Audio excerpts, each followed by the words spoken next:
আসসালামু আলাইকুম।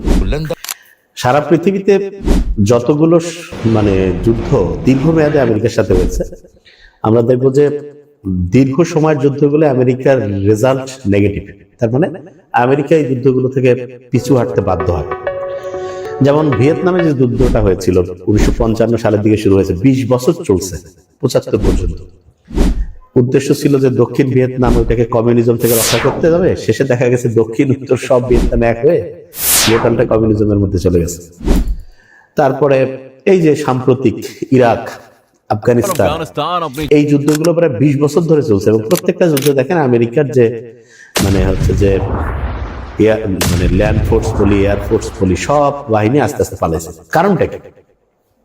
কারণটা হচ্ছে যে একটা দেশে আমেরিকা থেকে সৈন্য পাঠায়, ওইখানে আপনি যুদ্ধ করতে গেলে ওইটা দেশকে যদি আপনি কন্ট্রোল করতে চান, তাহলে আগে দেখতে হবে যে ওই দেশের স্থানীয় মানুষের আপনার সাপোর্ট আছে কিনা।